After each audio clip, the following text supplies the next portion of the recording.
Hey guys, what's up? Welcome back to my channel. So for today's video, I am going to be refilming my in-depth video all about liner and lashes. So I recently posted my how I do my wing liner and apply my false lashes video. Recently posted that on my channel, and I did ask you guys on my Instagram. If you don't follow me, it is hpmmakeup.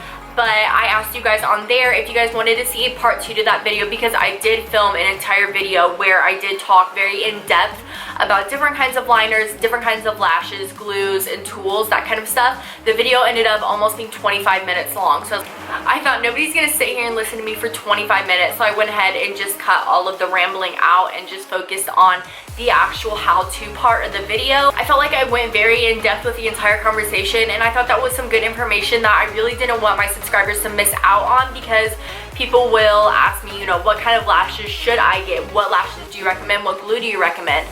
What liquid liner do you recommend? So I thought those are all questions that I did want to still answer, but I'm refilming it because when I went through to edit all of that out, I saved obviously that project just with the how-to segment. So now the other footage is basically gone unless I want to completely like re-edit it. But to be honest, I don't feel like going through and cutting out all of the other stuff. I would much rather just sit down with a fresh start and just talk solely about what I came here to talk about. Again, this video is 100% dedicated to wing liner and false lashes. So I'm going to be talking about different liners that you can use for wing liner, different types of false lashes, tools, and glues.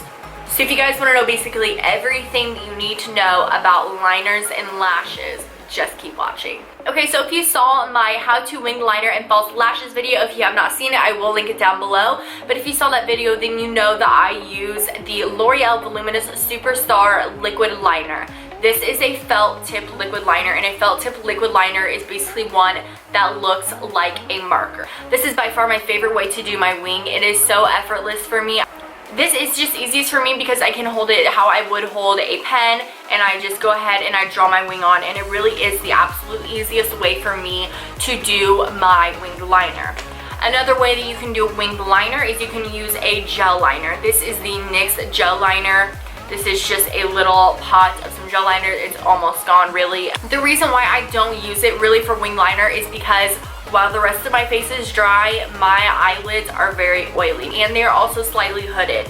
So whenever I do use a creamier formula like a gel liner, all it does is it just transfers into my crease, and then it just kind of messes up the eyeshadow that I worked so hard on. Or if I'm not wearing any eyeshadow, then I just have this random black line in my crease for the rest of the day, and I'm just not a fan of that. So that's why I don't really like to use a gel liner to do a wing. However, like I said, I will use a gel liner just to closely smudge it on the lash line and then kind of buff it out so I can smoke out my lash line. But other than that, I don't really use it. Another type of liquid liner that you can use is one with a brush tip. So as I mentioned, the one that I use is a felt tip, so it is very much so like a marker. A brush tip would be something like this. This is a glitter liner. I don't own any eyeliners with the brush tip because I really don't like them if I'm trying to do a solid wing. However, this I don't mind because this is a glitter liner. I'm not gonna, you know, really use this to try to create a nice wing. But a brush tip is just one that literally is a bunch of little bristles. I don't like brush tip applicators on my wing liner because I find that when you put them back in, sometimes the bristles just separate and flare out, and then the wing liner never really looks that great in my personal opinion. So yeah, I'm just not a really big fan of that. That's why I do just prefer using the felt tip, because the formula is really nice. It's a nice thin liquid that is opaque enough, and it just dries down, and it dries down matte. There are some liquid liners that are felt tip or that even are brush tip that dry down to a shinier finish. I'm not a fan of that. I like my liner to be nice and matte, and I like the shininess and the shimmer to be in my eyeshadows. So that's why this is my go-to eyeliner. I love this one so much. I will continue to repurchase this until I find a better one. But honestly, what's the point of finding something better when you already have something that you love? This is my favorite liquid eyeliner. So perfect for doing a wing, and I highly recommend this liner. Okay, now let's talk about false lashes. False lashes are probably one of my favorite things in the entire world. They, to me, just really pull together a look. You can really see what the finished product is, I think, when you have lashes on. So there are different kinds of lashes. Lashes are made out of different things. There are lashes that are made out of human hair. There are lashes made out of mink and silk. I don't have a preference. I kind of just use whatever lash I like. However, I will say that there are some lashes that I really just hate, and those are the ones that just look so fake and plasticky. I've really been into more natural lashes lately. They've been my current obsession. Right now, my favorite are by Kiss. They are so inexpensive. They're from the drugstore, and they're the ones that I wear most of the time in my videos. They're just a really nice, natural looking lash, and while this packaging is cheap, while these were cheap, honestly, these lashes are so pretty and they look so natural. There are some lashes, even lashes by Ardell. As much as I love Ardell, it's probably my favorite drugstore lash brand, and I lure. But even Ardell makes some lashes that just look really plasticky and just fake, and I'm just not a fan of that look. That's my only preference with my lashes, is that they don't look fake. However, there are different bands to lashes as well. So a lash band is this part right here where you would apply the glue. So there are different kinds of lash bands. There are invisible lash bands, thin lash bands, thick lash bands, and lash bands that have a black color to them. These particular lashes, these Kiss number 11 lashes, these are invisible thin band. I love invisible thin bands. Those are my favorite. They're the most comfortable to wear, period, point blank, love them. However, they are a little bit difficult to apply simply because it is hard to really, since the band is so thin and because it's clear, it is hard to see where you're placing the lash. But once you get a hold of it, it's really easy. You get it down pat really quick.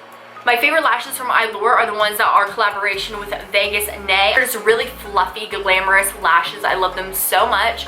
Those have a thick black band. I'm pretty sure the band is black. But I know for sure that the band is thick. That's what you'll mostly find with lashes that are of a thicker, fluffier look, which I don't mind a thick lash band. They can be a little bit more uncomfortable to wear. Since the lash band is so thick, it's really hard to get it right where a lash should be. That is hard to say. Try saying that 5 times. But it's hard to get it right where it should be, which is right against your lash line. Not on like top of your liner, not on the top of your eyeshadow, right in that lash line, kind of where your lashes grow out. So with a thicker band, you can typically feel it, and it is a little bit harder to get it right where a lash should be. But other than that, I mean, I think thicker bands are the easiest to apply. They aren't the most comfortable in my opinion. So that is why I do prefer an invisible thin band, but I'm not at all opposed to a thicker dark band. I will use just any lash that I want to use that I like and that I feel like I can rock. I mean, at the end of the day, lashes aren't the most comfortable thing, even if you do get them just like right in there. I mean, this lash is on today. This lash is doing something a little wonky in the inner corner, but lashes are never perfect. You try to give it as perfect as you can. Just make sure that they feel okay on you, and make sure that you secure the edges, and you should be good to go regardless of what band you use. Okay, so now let's talk about lash glue. The glue that I use is by Duo, and this is the one with the brush applicator. I prefer the brush applicator simply because it is easiest to apply onto the lash. I find that when I use a squeeze out glue, that I typically get out way too much, and then I just waste glue, and you know, I run out of this stuff pretty fast, so I don't like to waste any of it. I like to keep a tube as long as I can, obviously without it expiring or anything. I just mean until it's gone. But this is just the easiest to apply because you can apply it straight onto the lash band. I do have 2 of these. I have one for myself and I have one for my kit, because when I am working on clients, this is the easiest way. You just kind of put it on, and if you're putting lashes on a client, you are putting fresh lashes on them. For myself, I personally do prefer the brush on glue. It's just easiest. This one is latex free. I personally get latex free because I do use this glue on clients, and I don't know if they have allergies, and I don't want to make any latex allergies flare up simply because I use a glue on them. I also do get the clear or white glue. I don't really have a preference between the two. If you did watch my how to wing liner and lashes video, which again is in the bottom bar if you want to see it, you would know that I do go back over my liner to cover up the glue and to kind of help conceal the lash band. And so the reason I do that is because I do use a clear or a whitish colored glue, and when it dries, it does dry a little bit whitish clear. Now there are black lash glues. I think black lash glue is great. However, I just think that it is a little tricky, because when it dries black. It is nice for when you are doing a wing liner or you are having some darkness towards your lash line so that you can just pop it on, and if there's a little bit of black, it's fine. You know, it's kind of going to blend in with everything and you don't really have to conceal the lash band as much. However, if you are working on a client who has a special event coming up and you use black lash glue, once it dries, like I said, it dries black. So I don't want to risk ruining a client's eyeshadow because I got black lash glue from the Lash onto their eyeshadow. So that's why I definitely do prefer to use a clear or white glue, because it's just easier to remove if you make any mistakes. It is an extra step to go in with your liner and cover it up, but really it only takes like 5 seconds. So it's not that big of a deal to me. Last but not least, we are going to be talking about lash tools. So you will see that in that video that I posted, the wing liner and false lashes, that I apply my false lashes with tweezers. These are just regular eyebrow tweezers, and I will just go in and I just use these to secure the outer and the inner corners. I initially put the lash on with my fingers. I'll just kind of pop it on, and then I'll go in with this and tuck it in. I do not recommend using tweezers if you are first starting out putting lashes on yourself, or especially on someone else. That is someone else's eye, and this is a metal object, and it is just not safe and can do a lot of damage. So do not, please, please, please do not do this on someone else. I will not use tweezers on a client, especially if A, they don't want me to, or if B, they are very twitchy and they don't do well with people being very close to their eyes and doing stuff on their eyes, because then that is just making the client uncomfortable, and that is the last thing that I want, is to make my clients feel uncomfortable. So this really is a last resort for me. I normally can get the lash on with just my fingers, or there are actual lash tools that are made. Some of them are metal and tweezer-like and a little bit pointy, but the actual Kiss lash set that I got, and a bunch of other lash sets I know of, come with applicators. So this one happens to be a plastic curved applicator. So this is just really handy to get in those inner corners. I will probably keep this handy to use on my clients instead of using the tweezers, even though, as I said, this is normally a last resort. But I will keep this handy because sometimes it can be a little difficult to get lashes on somebody's eyes. So that's why I think this tool is really handy, and it's nice and safe, so that if you do happen to poke yourself in the eye with this, it's not going to hurt as bad and it's not going to cause any damage. But please try not to poke yourself in the eye in general. Like, just really take your time and focus when you're applying your lashes. I just dropped the lash tool, but it's fine. Okay, so the final thing that I want to talk to you guys is about lashes themselves. I probably should have talked about this with the bands and stuff, but I'm going to be talking about trimming your lashes. My friends will constantly text me and they'll say, hey, I'm getting lashes. What do you recommend? Like, I don't want anything that's too long or too short. And so I will recommend what lash I think will be best for what they're asking for. But most of the time I hear people talking about, and like not just my friends, but like other people, I'll hear them talking about taking lashes and trimming the ends. Like the actual ends of the lashes, like the lash part. That makes me cringe, I'm not gonna lie. Please do not do that. That's just going to completely ruin the lash. Once you trim the ends, they're done for. Because lashes are such a delicate thing, and they are one of those things where they're either gonna look really good or they're gonna look really bad. And by cutting them, it's not one of those things where it's like, I can get away with it. Those are not gonna look cute.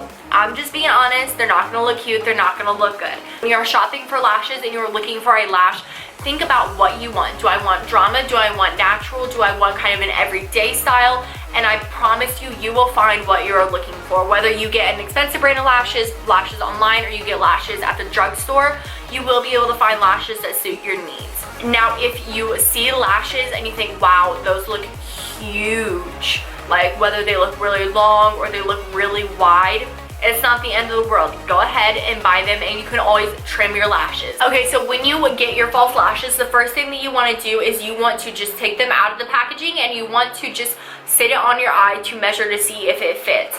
I personally have pretty big eyes. I've never really had to trim a lash ever because my eyes are just so big that basically any lash fits them perfectly. But people with eyes that are either closer together or they're really small, you definitely are going to have to trim your lashes. You do not ever want to trim from the outer part of your lashes. So the part of your lash that is going to go towards the outer corner of your eye, you don't ever want to trim that. You always want to trim the inner corner, and you don't ever want to trim too much. So that's why it's really important to make sure that you measure, and then you kind of just look for a second in the mirror to see how much of it is hanging off, and then just snip towards the inner corner. Most lashes do have a specific shape to them. A lot of lashes do have a really nice flared out shape where the inner corner of the lash is a lot shorter, and then it progressively gets longer as you get towards the outer corner of the lash. That is just what's going to really make your eyes open up and just make you look really nice and awake, and it's just a really overall flattering look when it comes to false lashes.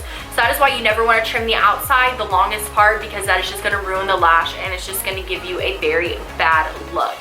Now, if you do not want to wear a full strip of lashes, there are also individual lashes. I don't have any of those on me right now. However, I am a really big fan of individual lashes. They're just really nice for every day. Just if you don't want to wear a strip lash, which is a lash like this, they're just really nice for every day. Just pop on a couple. They are a little finicky and a little hard to get the hang of using, but once you get the hang of using them, they're so easy to use. There's so many tutorials online already about how to apply individual lashes on yourself or even on a client. So I will link a couple of my favorite videos down below to show you guys how I learned how to do individual lashes. I first started wearing individuals, I would say maybe 2 or 3 years ago, and that's all I did. Is I didn't really know how they worked or how to apply the glue to them, how much glue to apply, and how to really put them on my eye to make them look good. So I will link my favorite videos that I found down below.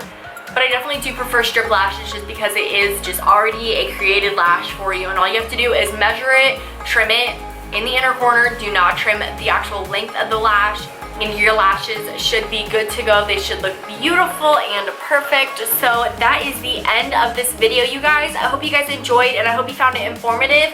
If you did, make sure you let me know by giving this video a big thumbs up, as well as subscribing down below. Also, let me know down in the comment section, of course, what other videos you would like to see from me, and I'd be more than happy to do this for you.